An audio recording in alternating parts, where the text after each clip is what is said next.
Hello and welcome back to the Summer Series 2023 in association with H&H.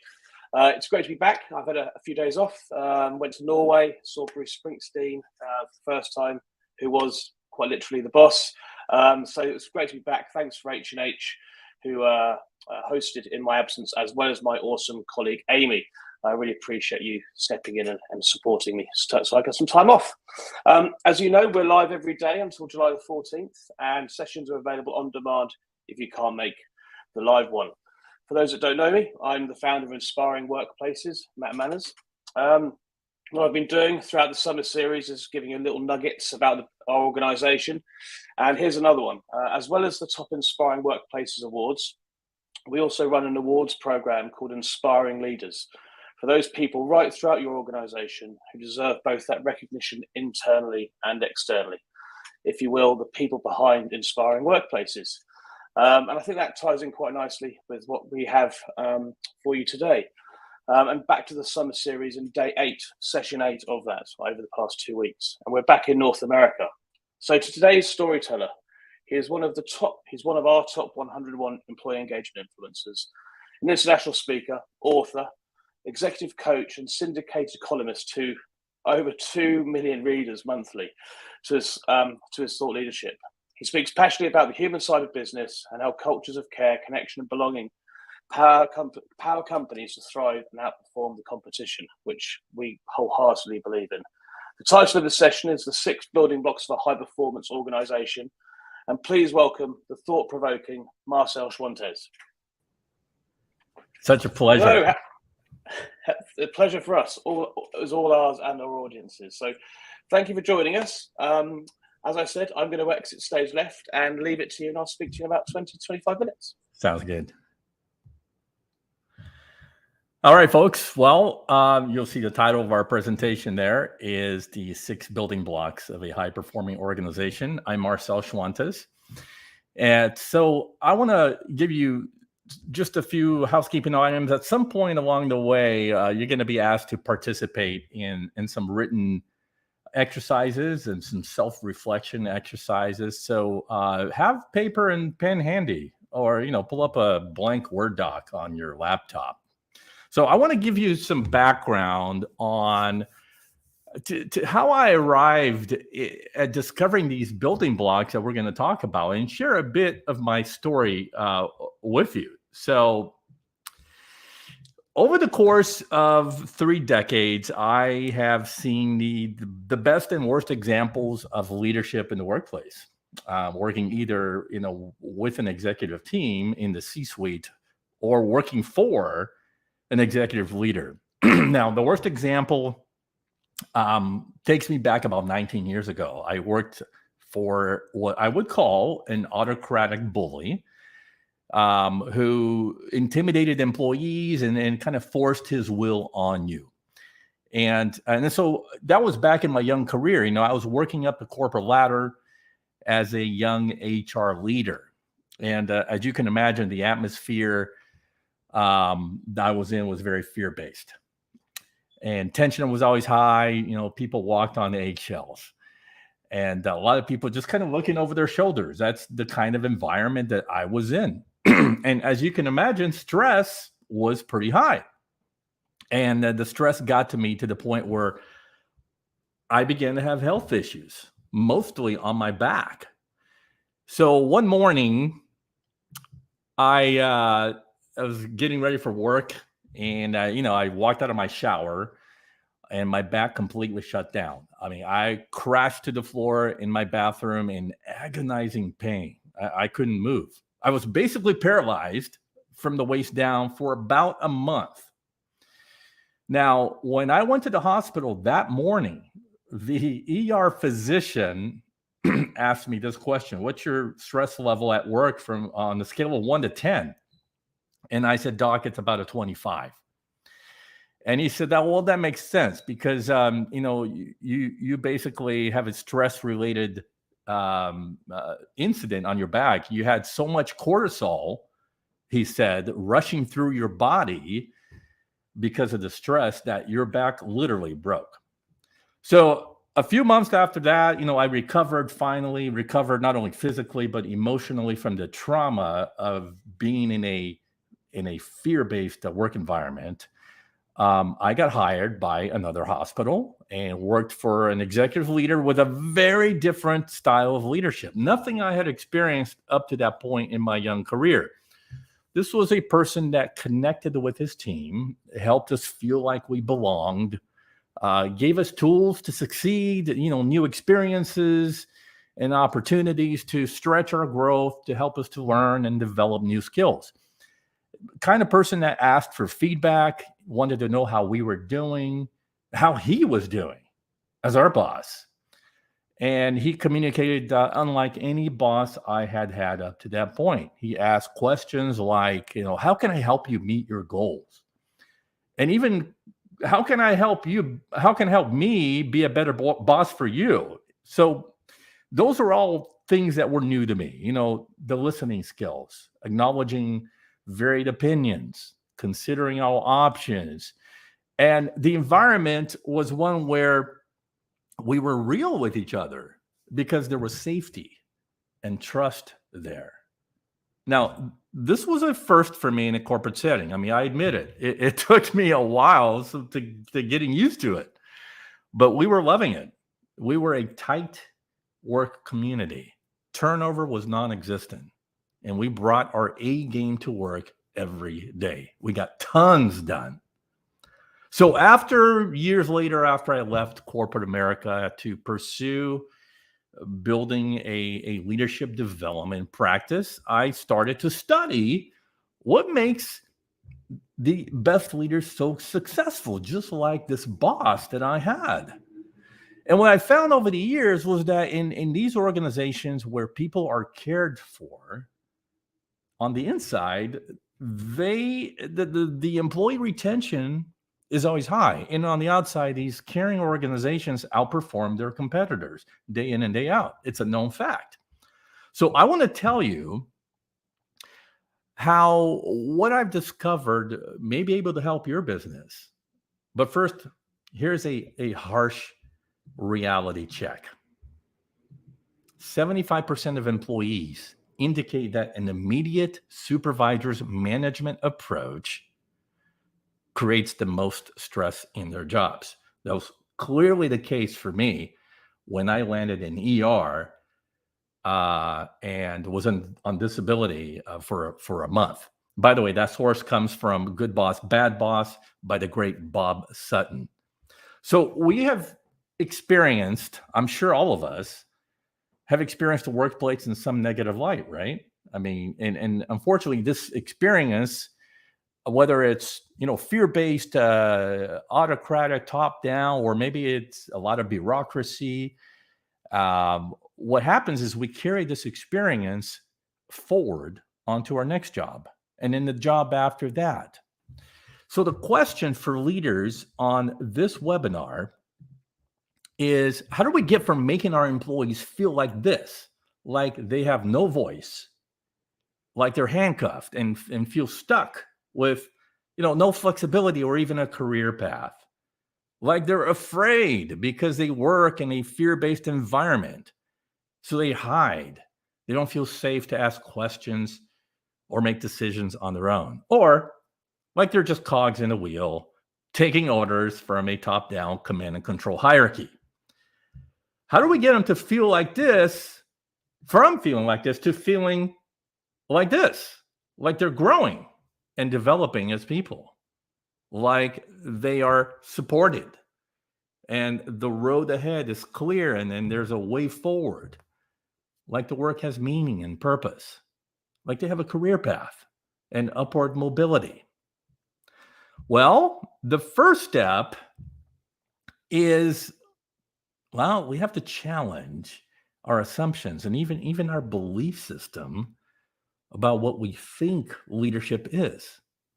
So, if you're a fan of Star Wars, I want to take you back to the original trilogy. We're going way back now to the late 70s, early 80s.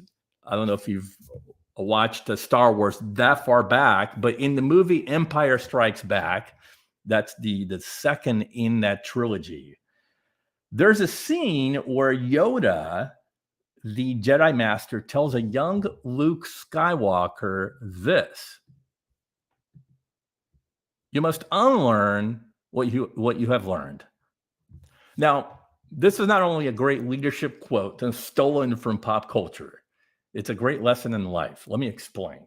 Yoda is right. Okay, think about it for a second here. There are many things that we must unlearn first, as it relates to leadership. I mean, there are other areas of life that we have to unlearn as well, but for the sake of this presentation, we're talking about leadership and our understanding of it. There are things that we perceive to be true and assumptions that we make because of our current belief system. And sometimes that belief system, whatever it is for you, is going to limit us. It's going to hold us back.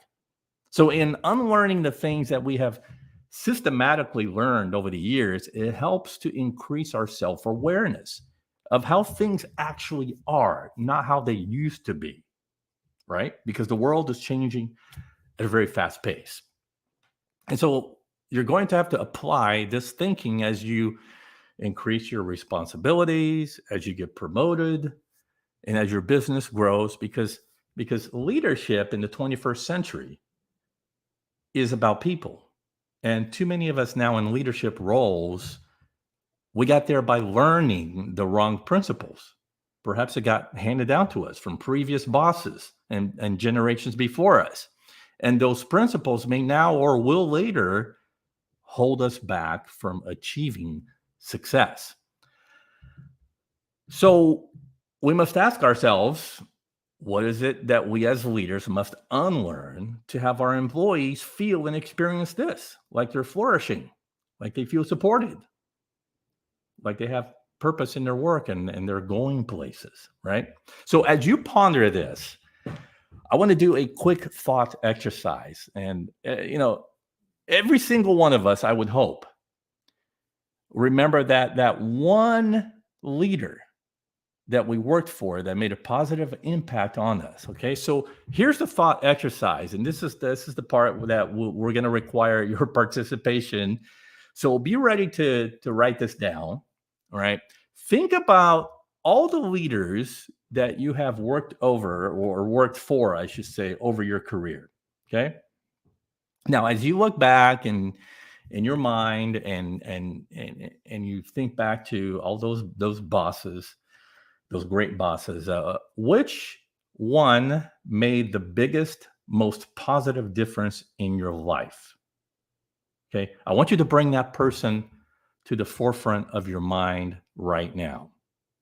Who was he or she?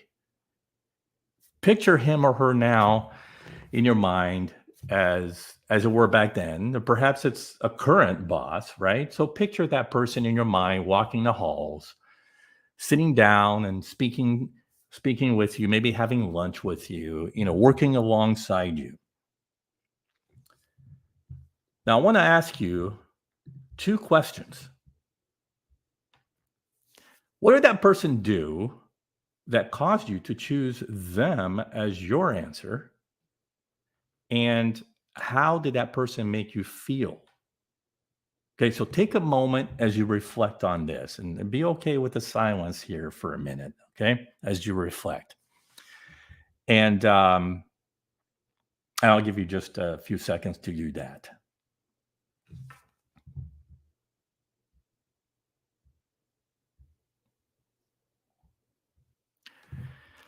So if you've written it down, I would guess that the person that you're remembering built relationships with you, just like that boss that I mentioned. He connected with us on an emotional level, on a mental level, right, on an intellectual level. Perhaps you've written down as you self-reflect that they knew you as a person, not just a worker, right, but as a human being. How about this? Did anybody look back or write down that they made sure you had the right resources and tools to succeed? All right. How about this? Did any of you write down or think about how they were available, made themselves available to you? Perhaps they had an open door policy where you could approach them, right? What about this one? They took risks on you. Anybody relate to that one? What about the listening skills? I mentioned the listening before. Were any of your previous bosses, that top one, a great listener? They listened to your ideas, your opinions about things. How about this one? They believed in you, in your abilities, and they gave you ownership of your work. So all of these examples, and I'm guessing that some of you probably wrote down those things, point to a really good leader. So if you're looking for a good role model to emulate as a leader, these things would appear like common sense, right? The things I just mentioned, the things that you wrote down, that you think about, this is what you do. Whoever you are, right? To be more likable, to have a good reputation with others, to have lots of followers. Common sense, you would think, but it's not common practice. This is not what's being taught in our business schools. And this is not what's being reinforced inside the walls of our organizations. So as you think about that great boss of yours from our little exercise, the one that made you feel like $1,000,000, the question for you then becomes, are you being that kind of leader for the people you lead? Are you doing for others what your favorite boss did for you? Because I've noticed most of us get caught up, the higher we go up the chain, we get caught up in our work. We have, tunnel vision about strategy and planning and profit margins and hiring and firing, and we focus solely on the results. We want to scale our businesses, so we're thinking from a 30,000-foot level, right? But we forget the relationships. We forget the people. So in business and leadership, what will make you unstoppable is figuring that perfect marriage of relationships and results. Relationships and results is what you're after. Now, as I studied leadership and looked at the evidence, I uncovered 6 building blocks that can literally transform a work culture to become a culture founded on relationships and results. The 6 building blocks set the bar very high, and it comes from the best practices of servant leadership, which is, modeled by some of the top companies in the world. Southwest Airlines, for example, would be a good example of that. So this really became the secret sauce for the work that we do when we develop leaders and managers around the work. It's the framework for culture change. And I'm going to share that with you right now. And here they are. So this answers the question in the title of our presentation. These are the 6 building blocks of a high-performing organization. So I'm going to touch on each one briefly, because this right here is a 2-hour webinar by itself, okay? So display of authenticity at the top. We found in our research that leaders must be in place who are transparent with their communication, with their emotions, and with their reactions. And sometimes that can be displeasure and sometimes joy. But the leader has to be a real person, not a fake or manufactured image. There's this whole industry around, image management, where leaders are taught how to appear the way that they want to appear to others, stand a certain way to command presence, hold your arms in a power position, hold your head up to show confidence. For an authentic leader, this is at minimum unnatural and at worst dishonest.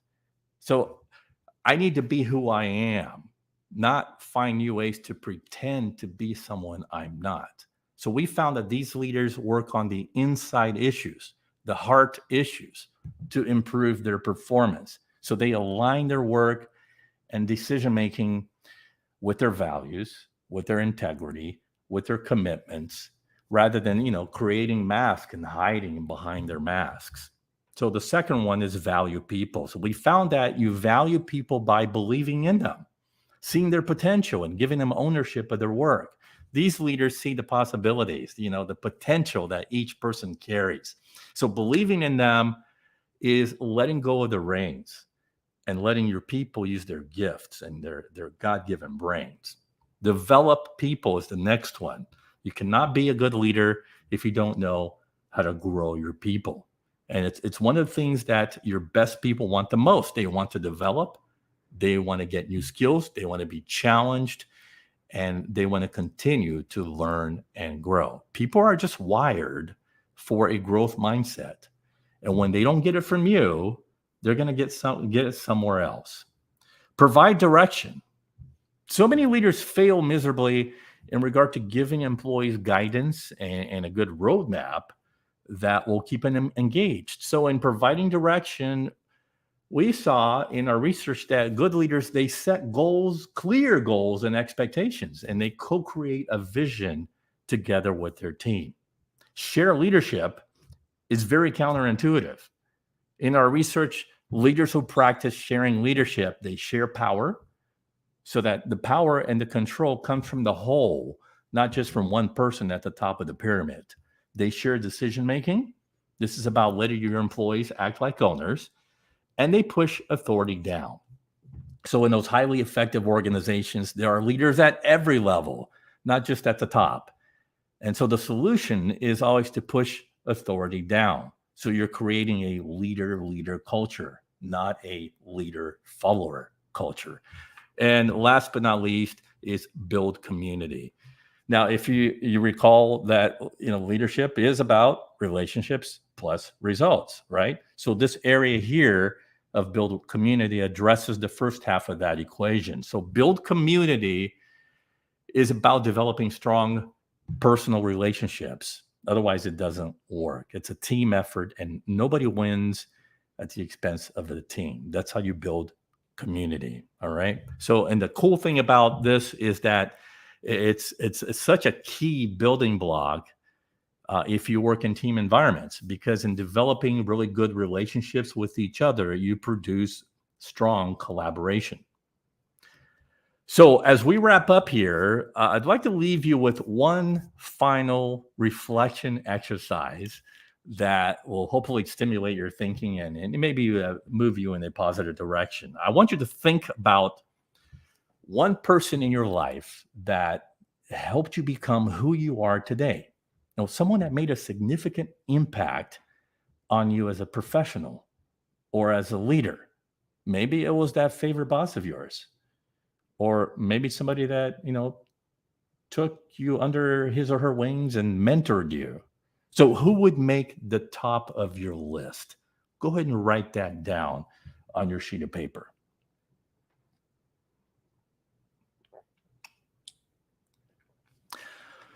Now, I want you to think of that one gift that they gave you. What was it that they gave you? Write that down.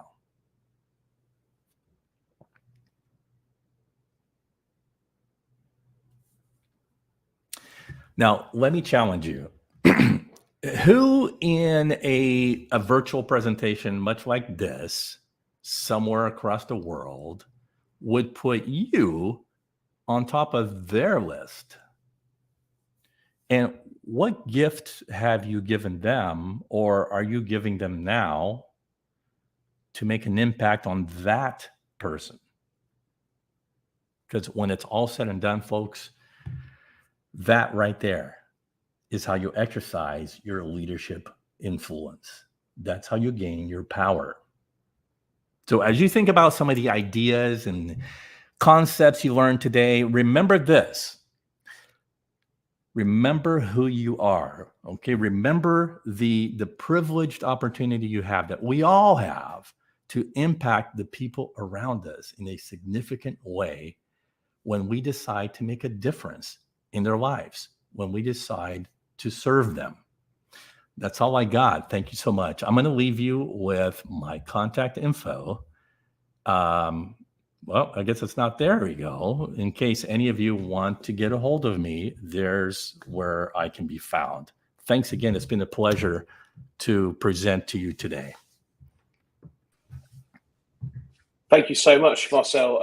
And your contact info is on our website, where you're listed in the agenda as well. So if you want to go there, you'll find it there. And on the on-demand video, we'll make sure it's placed next to that so people can find you. Thank you so much. Highly thought-provoking, and I'm glad you're well.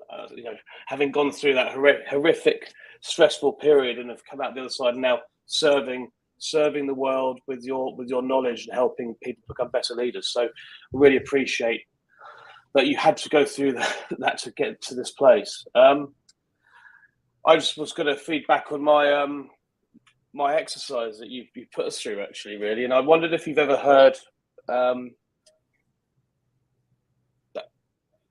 the people that made me grow better. It was actually, I've written down the team I work with.